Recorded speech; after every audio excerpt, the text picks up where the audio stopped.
Jangan asal re-upload konten karena sangat berbahaya.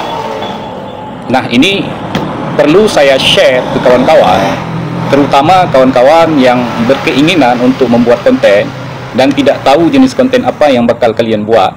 Re-upload memang menjadi salah satu pilihan yang praktis sebetulnya, walaupun rumit juga tuh untuk re-upload, tapi terbilang dia itu memakan lebih sedikit waktu kita.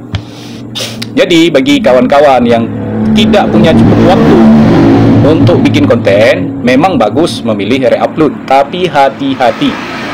Kalian harus belajar dulu sebelum benar-benar memulai eksekusi konten. Jadi belajar di bagaimana pola yang aman untuk membuat konten re-upload itu, dan berapa macam jenis re-upload yang sudah beredar. Itu harus kalian tonton tuh videonya tuh, supaya kalian juga punya gambaran seperti apa konten itu selayaknya kalian modifikasi.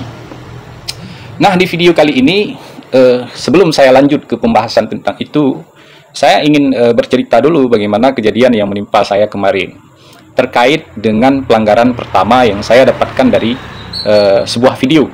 Jadi video itu saya ambil dari salah satu kreator besar, dan itu memang video yang sulit untuk didokumentasikan, dibuat, karena menghabiskan banyak biaya, kemudian menghabiskan banyak tenaga yang mungkin tidak selesai sehari untuk dibuat video itu.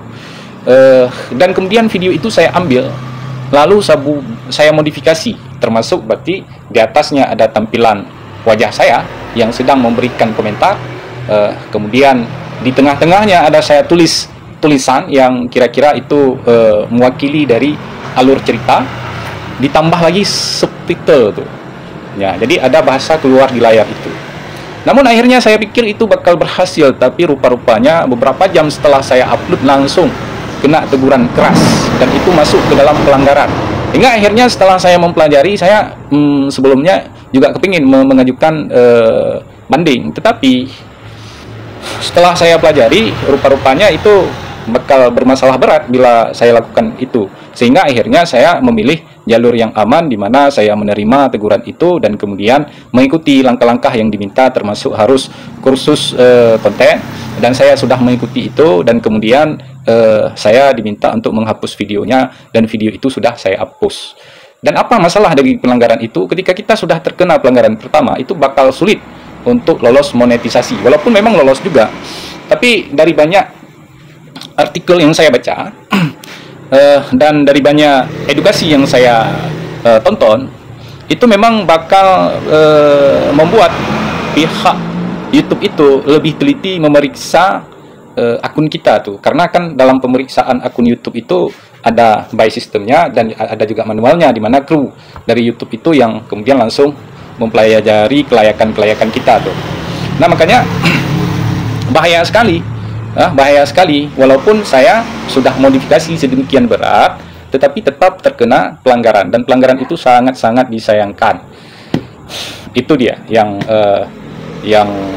saya rasakan. Makanya nggak salah, memang banyak yang kita lihat konten-konten dari upload itu berhasil banyak, dan bahkan ada kreator besar di Indonesia, ada isinya adalah re-upload semua, banyak, walaupun dalam perjalanannya banyak juga konten dia itu yang memang murni original 100% dari dia, bukan re-upload. Tapi konten itu dikenal karena re-uploadnya tuh, dari awal dia membentuk channelnya sudah dengan konten re-upload. Nah, begitu kawan-kawan. Kalau kalian mungkin terlalu banyak aktivitas yang harus kalian selesaikan, kalian misalnya berkutat di satu tempat. Jadi bagi kawan-kawan yang berkutat di satu tempat, bisa tuh mungkin alternatifnya ya buat konten re-upload. Itu alternatif bila kita tidak memungkinkan membuat yang lain.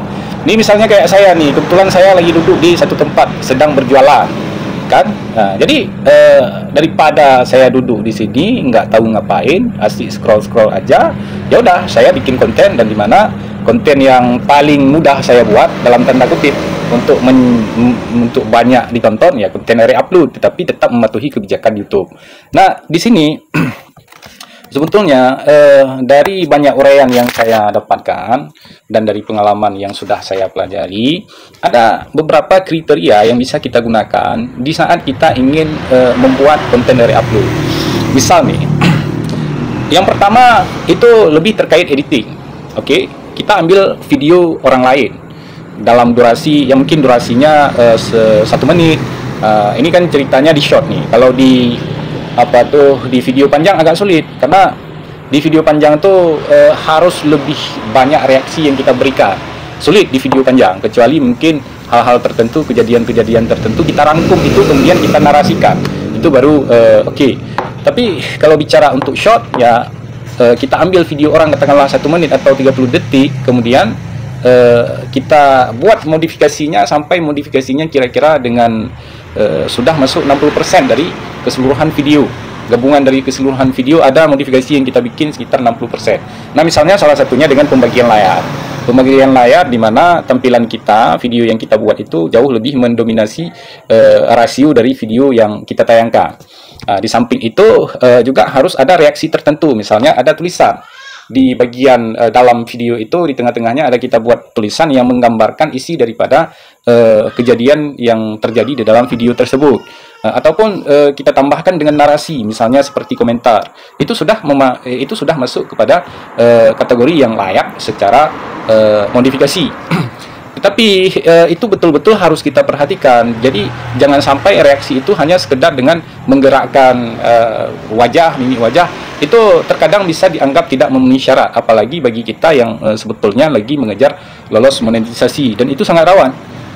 Kalau misalnya ada konten-konten tertentu yang demikian, cara dibuat modifikasinya, boleh jadi mereka sudah lolos monet, kemudian kalaupun itu tidak itu melanggar, mereka tinggal hapus, jadi tidak sampai gagal dalam monetisasi. Nah, ini dia perbedaannya.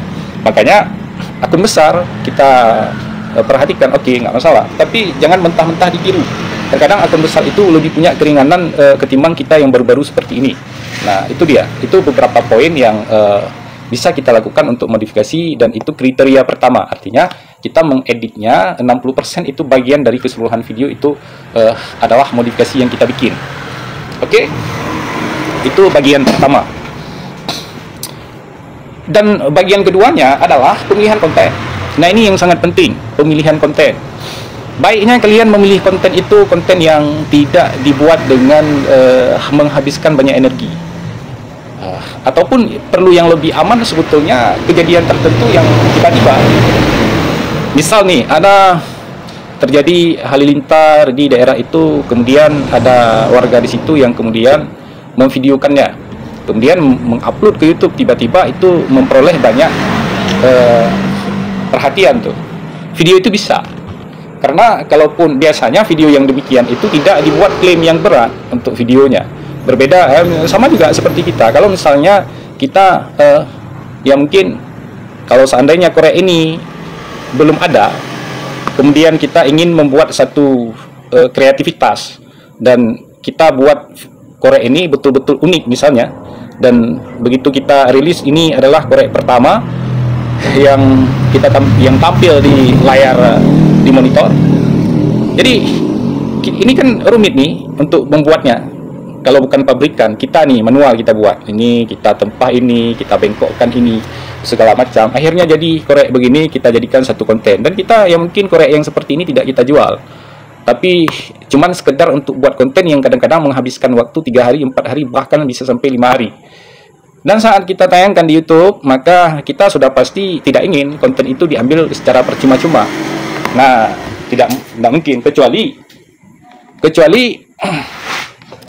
kita ada trik lain, misalnya kita membagi kredit dengan dia, itu boleh jadi bisa. Tetapi selagi memang ditetapkannya klaim berat, itu nggak ada jalan bagi kita tuh.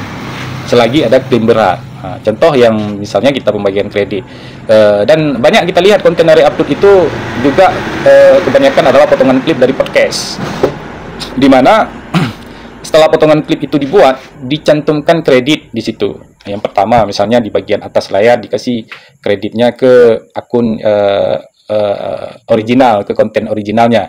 Misalnya Deddy Komujer tuh, apa tuh biasa podcast dia tuh, dia ditampilkan itu di channelnya, di videonya kredit Deddy Komujer.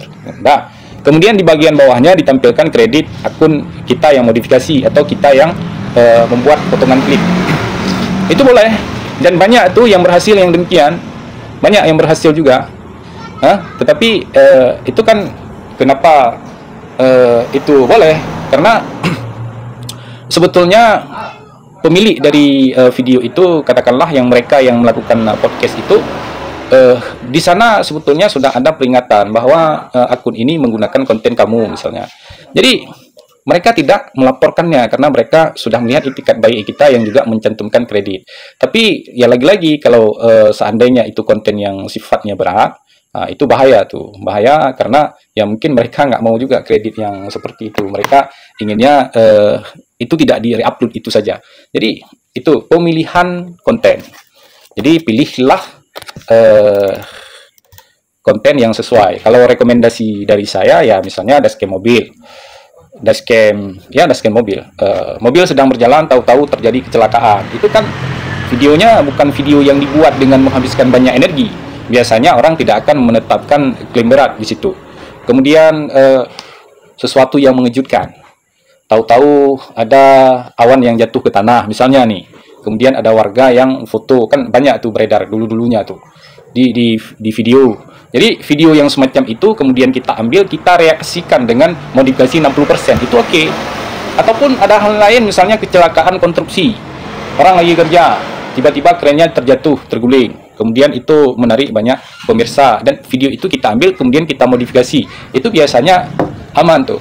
Ataupun hal lain, misalnya kejadian tak terduga, ya seperti yang baru-baru viral saat ini, banyak kejadian pesawat terjatuh, itu mungkin boleh juga, itu boleh juga, cuman dengan modifikasinya 60%, komponennya 60%, 70% lebih bagus, tapi jangan dibawa itu.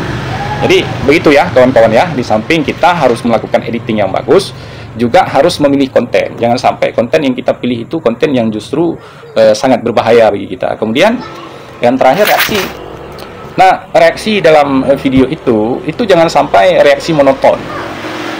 Dalam artian reaksi monoton itu jangan sampai ya mungkin berkedip wajah, berkedip ini, cuman sekedar itu, nggak bisa tuh.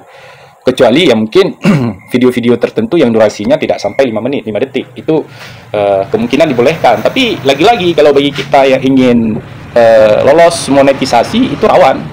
Mungkin bagi akun yang sudah lolos monetisasi dan sudah besar, itu bisa tuh. Tapi bagi kita ini rawan, dan saya memperhatikan banyak akun besar di luar negeri itu yang jumlah subscribernya sudah jutaan melakukan hanya membuat konten yang demikian tuh. Ada kren jatuh, dia terkejut saja. Kemudian ada mobil sedang tabrak, dia terkejut begitu. Kemudian entah dia lihat ke kanan, dia lihat ke kiri, dia tepuk tangan, itu ada. Dan itu merupakan kreator besar tuh dari luar negeri, itu ada. Tapi apakah itu bisa kita terapkan? Belum sepenuhnya bisa kita terapkan. Karena kita belum lolos monetisasi. Kalau seandainya kita sudah lolos monetisasi, ya mungkin saja bisa itu kita ambil, bisa kita terapkan hal yang demikian. Tapi ini kan belum. Ini yang saya terangkan ini sebetulnya bagi kawan-kawan yang baru memulai, ya 1 bulan, 2 bulan mencari bagaimana jalur amannya. Seperti yang sudah saya terangkan, itulah jalur aman yang sebaiknya kalian gunakan. Karena sayang sekali kalian ngabisin waktu begitu banyak, kemudian tahu-tahu kena pelanggaran. Karena salah satu resiko dari pelanggaran dari YouTube itu, walaupun pelanggaran pertama shadow ban itu kita capek-capek bikin konten kita sebetulnya menarik, tapi secara algoritma tidak merekomendasikan konten kita itu untuk dilihat. Jadi memang agak sedikit diabaikan oleh algoritma. Itu pun juga melelahkan kita tuh. Kita memperhatikan tiap hari, melihat jumlah jam tayangnya kok sedikit sekali, padahal akun kita itu sudah terkena shadow ban. Jadi begitu kawan-kawan, yang intinya tetap harus berhati-hati di dalam membuat konten, harus hati-hati. Oke kawan-kawan, mungkin itu saja sekilas dari saya mengenai bagaimana kriteria kelayakan untuk melakukan konten dari upload. Jangan sampai kawan-kawan juga kena pelanggaran seperti yang sudah pernah terkena pada saya. Nah, sekian saja dari saya. Cukup sampai di sini. Salam.